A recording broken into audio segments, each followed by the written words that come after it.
Okay, saya cerita pasal lagu. Kadang-kadang kita nak berhibur. Kadang-kadang kita nak berhibur ataupun kita nak menghiburkan. Sama ada kita sendiri nak berhibur ataupun kita nak hiburkan orang lain. Dan bila jiwa kita sentiasa ingat Allah, hiburan kita pun dalam bentuk mengingati Allah. Okey, saya ingat dalam bab begitu tak apa. Kita sentiasa ingat Allah, orang yang sentiasa ingat Allah. Tapi bila dia nak berhibur pun, dia nak buat ataupun baby lah. Baby menangis kan, mak nak bagi tidur baby dia. Dia baca zikir. Dia baca zikir dalam bentuk lagu sikit.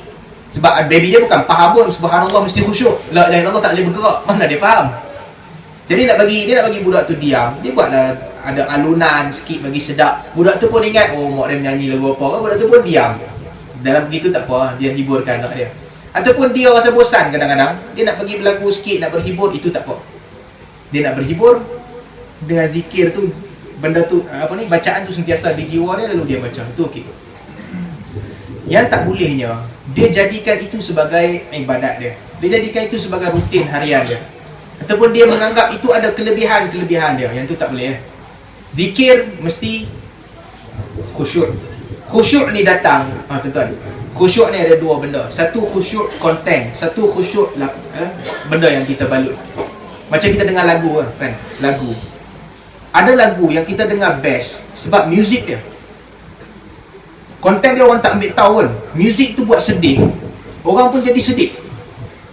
Kan lagu-lagu tuan-tuan yang tahun 80-an, 90-an, bila dengar lagu Hotel California, dia tak ambil tahu lirik-lirik dia apa semua. Tapi bila dia dengar, nostalgia, dia ingat ni zaman dulu kat London kat US kan. Ini lagu dia selalu dengar. Yang membaluti dia apa? Yang membaluti dia tu, yang menghiburkan dia, benda-benda di luar yang jadikan dia terhibur. Kita dengar muzik tertentu, kita rasa sedih. Muzik tertentu, kita rasa semangat. Dalam hidup kita nak berhibur, biasa boleh. Tapi jangan jadikan benda tu yang mempengaruhi zikir kita. Sebab yang buat kita sedih, apa dia? Mengenang kuasa Allah. Bila kita baca la haula wala quwwata illa billah, tidak ada upaya, tidak ada kekuatan melainkan dengan Allah. Kita menghadirkan kekuatan Allah, kita sedih, kita menangis. Yang tu okey. Tapi bila kita nak buat la haula wala quwwata, dia buat lagu dia rasa sedih juga. Tanya dia sedih sebab apa? Oh sedih betul alunan ustaz ni, memang cukup sedap suara dia. Itu fake. Kita bukan sedih dengan konten, tapi kita sedih dengan benda yang membalut dia di luar.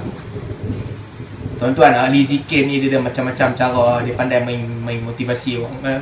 Ahli motivasi, ahli zikir ni, dia buat lagu, dia buat sedih. Orang menangis ramai. Kalau ramai orang tu menangis, kena cek orang tu menangis sebab apa. Faham menangis sebab apa? Oh dia ni baca zikir munajat bagus ni. Apa yang bagus dia? Tanya lu, orang faham Arab tak? Faham? Tak faham. Betul macam mana boleh menangis? Aku menangis bukan sebab bacaan dia. Aku menangis sebab dia baca tu. Itu tak kena. Kita bukan nak perasaan tu datang dengan benda-benda di luar ni. Nak berhibur tak apa. Dengan lagu boleh buat begitu. Tapi dengan zikrullah, benda yang mengetuk jiwa kita tu apa? Mesti zikrullah. Ala bi dzikrillahi tatma'innul qulub. Bukankah dengan menyebut Allah itu menjadikan jiwa kamu tenang? Jiwa kamu tenang dengan apa? Dengan menyebut Allah. Dengan memahami sebutan kamu itu. Bukan dengan cara kamu sebut, bukan dengan suara kamu sebut, bukan dengan lantunan bunyi kamu sebut. Baca Quran sama juga lah. Baca Quran yang sedap ni bagus, orang suka.